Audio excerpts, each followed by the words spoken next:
Selamat pagi semua. Jumpa lagi dengan Bu Retno kali ini di mata kuliah yang berbeda, yaitu statistik. Nah, untuk sesi ini saya akan membagi menjadi 3 video. Ini part yang pertama. Part yang pertama itu membahas tentang apa itu statistik. Nah, part 1 ini kita akan mempelajari bagaimana statistik itu digunakan, apa perbedaan statistik deskriptif dan inferensial, apa perbedaan antara sampel dan populasi, apa perbedaan antara variabel kualitatif dan kuantitatif, apa perbedaan antara discrete dan continuous, dan mengenal level of measurement in data. Yang pertama, apa itu statistik? Bagaimana menggunakan statistik? Statistik adalah salah satu alat yang digunakan untuk membuat keputusan. Tanpa kita sadari atau bahkan kita sadari, kita itu sudah mengaplikasikan statistik di kehidupan kita. Nah, kenapa kita mempelajari statistik? Karena numerical information is everywhere. Dan statistik teknik ini digunakan untuk membuat keputusan yang mempengaruhi kehidupan kita. Contoh, misalnya nih, kamu mau traveling, kemudian kamu cari hotel di Traveloka. Habis dari Traveloka, kamu udah ngincer nih, oke, saya mau ke hotel ini. Kemudian kamu cek lagi kan di TripAdvisor, mau lihat reviewnya nih hotel bagus apa enggak. Nah, dari 10 orang yang memberi review, 9 diantaranya memberi review yang positif. Nah, akhirnya kamu memutuskan, oke, dari 10 orang, 9 orangnya reviewnya positif. Berarti keputusannya, oke, aku ambil hotel itu. Nah, itu kan sebenarnya kamu sudah menerapkan statistik di kehidupan kamu. Gitu. Terus siapa yang menggunakan? Semua lini kehidupan menggunakan statistik ya pastinya. Nah, tipe statistik itu ada 2, ada deskriptif dan ada inferensial. Yang pertama adalah deskriptif. Nah, sesi 1 ini sebenarnya kita lebih fokus ke statistik deskriptif. Jadi bagaimana kita belajar mengorganize, mensummarize, dan mempresent data in an informative way. Gimana sih cara kita mengorganize, mensummarize, dan mempresent data dengan cara yang informatif. Gitu. Nih, contoh statistik deskriptif adalah ketika kamu melihat laporan populasi penduduk di suatu negara tahun sekian. Terus di tahun 1970, 1980, 1990. Nah, ini adalah bentuk dari statistik deskriptif. Jadi datanya diorganize, disummarize, lalu dipresent. Presentnya dalam bentuk apa? Oh, ini adalah jumlah populasi di suatu negara. Contoh lain misalnya menurut BPS, hourly earning of production worker-nya untuk bulan April sekian. Nah, ini contoh-contoh statistik deskriptif. Ada juga statistik inferensial. Nah, kalau statistik inferensial itu digunakan untuk mengestimasi dan untuk membuat inferensi, untuk membuat kesimpulan atas suatu populasi berdasarkan sampel. Gitu. Jadi kita mau mengambil kesimpulan suatu populasi tapi berdasarkan sampel. Mungkin kalian udah familiar ya, apa itu populasi, apa itu sampel. Populasi itu adalah kumpulan dari semua individu atau objek yang mungkin. Ini populasi. Oke, ini populasi, dan sampel itu adalah bagian dari populasi tersebut. Nah, kenapa yang kita ambil adalah sampel, bukan populasi? Kenapa kira-kira? Misalnya saya mau mempelajari dampak online learning mahasiswa Prasmol. Oke. Mahasiswa Prasmul tuh kalau di total seluruh angkatan, seluruh jurusan tuh kira-kira mungkin sekitar 6.000 lah, katakanlah ya misalnya ya. Misalnya sekitar 6.000. Nah, apakah memungkinkan bagi saya untuk mengambil seluruh mahasiswa Prasmul? Mungkin. Ya mungkin aja dong, mungkin. Cuma pasti lebih time consuming dan costly. Nah, that's why karena kita punya keterbatasan waktu, kita punya keterbatasan cost, that's why yang kita ambil, yang kita pelajari adalah sampelnya. Gitu. Sampai sini dipahamin? Oke. Nah, ternyata sampel itu memang sudah biasa digunakan untuk mempelajari suatu populasi di bisnis, agriculture, politik, and government. Di politik aja tuh misalnya kita kalau habis pemilu kada atau habis pemilu itu kan TV langsung menyiarkan quick count. Nah, quick count itu kan juga mengambil data berdasarkan sampel, bukan populasi. Gitu. Learning objective berikutnya adalah memahami tipe-tipe variabel. Secara umum, variabel itu ada dua. Variabel kualitatif dan variabel kuantitatif.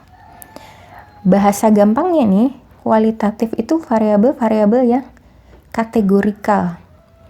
Gitu. Jadi dia yang non-numerik lah, non-numerik. Contohnya ini gender, religious, type of automobile owned, state of birth, eye color. Contoh. Jadi dia non-numerik atau kategorikal gitu ya. Kebalikannya, kalau kuantitatif berarti variabelnya berupa numerik. Numerik berarti sesuatu yang bisa diukur, sesuatu yang bisa dihitung. Ini saldo di bank, kemudian minute remain in class, number of children in family. Kalau ini gampang ya, membedakan dua variabel kuali sama kuanti. Kuali itu yang kategorikal, kuanti itu yang bisa dihitung, diukur, numerik lah. Bahasa gampangnya itu. Nah, nanti dibedakan lagi. Nah, kuantitatif ini kalau bisa dibagi, itu dibagi menjadi dua, yaitu variabel diskret dan variabel continuous. Nah, variabel diskret ini bahasa gampangnya itu variabel yang istilahnya countable, dapat dihitung. Jadi keywordnya itu dia istilahnya number of bedroom. Jadi berapa bedroomnya? 1, 2, 3 gitu. Jadi variabel yang bisa dihitung itu disebut variabel diskret. Nah, tapi kalau variabel yang didapatkannya dengan diukur itu namanya variabel continuous. Nah, jadi biasanya itu percentage and decimal. Pokoknya dia variabel yang didapatkannya dengan diukur. Contohnya nih, tekanan ban, terus weight of pork chop, height of student in class. Gitu. Secara ringkas bisa dilihat di sini bahwa tipe variabel itu ada dua, kuali dan kuanti. Kuali itu kategorikal, kuanti itu bisa dua, bisa diskret dan continuous. Kalau diskret itu dapat dihitung, kalau continuous itu diukur. Oke. Nah, learning objective yang terakhir terkait level pengukuran. Nah, level pengukuran ini dibagi menjadi 4. Kalau boleh saya bagi 2, ini yang sebelah sini ini yang kualitatif,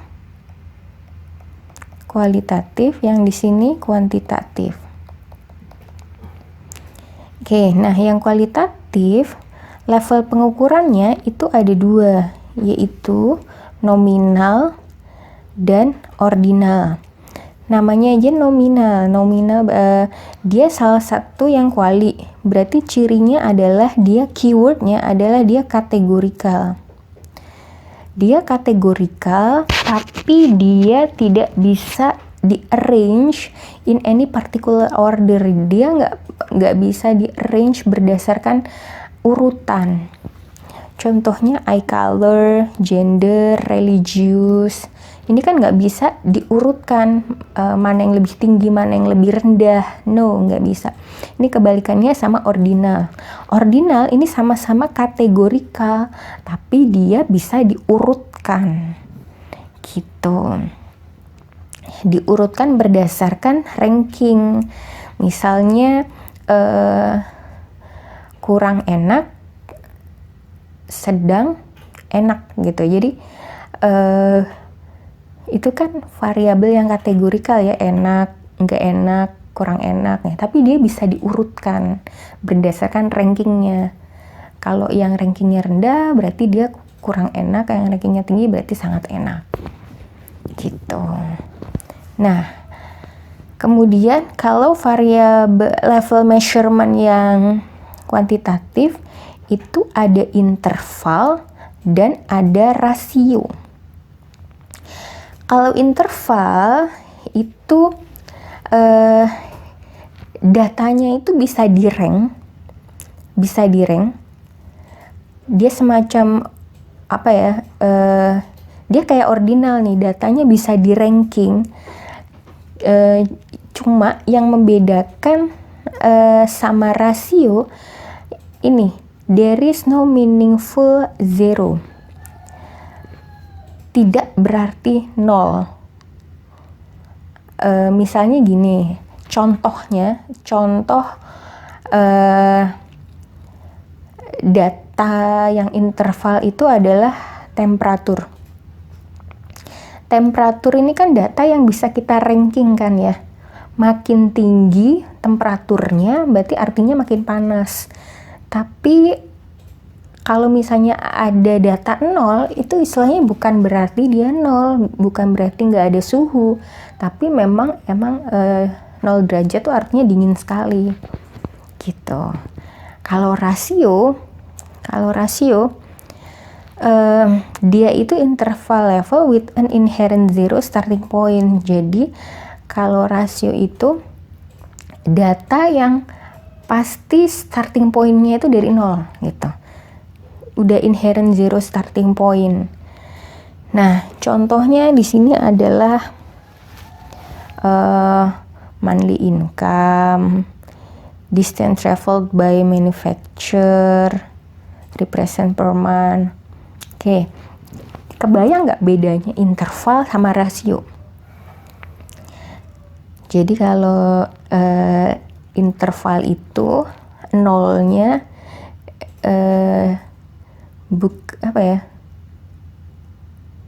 nolnya kayak 0 derajat, bukan berarti nggak ada suhu, tapi emang dingin banget. Tapi kalau rasio misalnya income-nya 0, artinya ya berarti dia memang tidak punya pendapatan.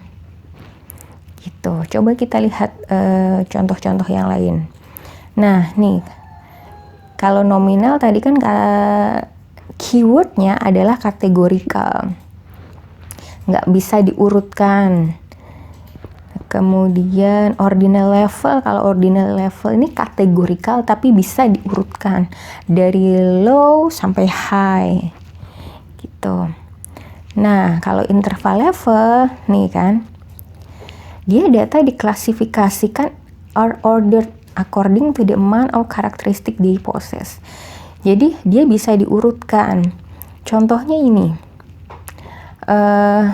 ukuran baju ya. Ini ukuran baju 8, 10, 12, 14. Berarti makin besar size-nya, berarti kan artinya makin besar bajunya.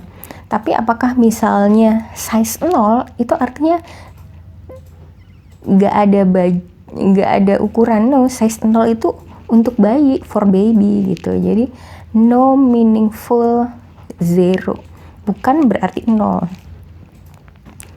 gitu. Kalau rasio ya ini tadi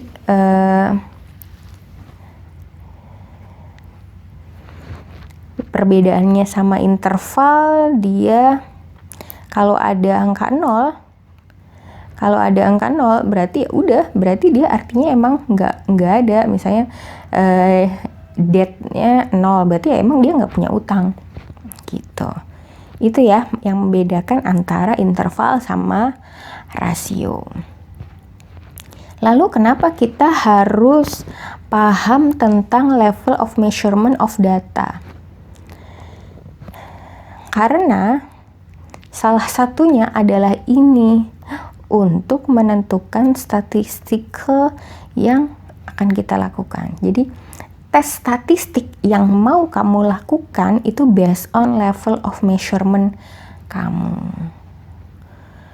Oke, kalau diringkas level of measurement ini di tabel ini. Nanti kamu bisa baca sendiri ya.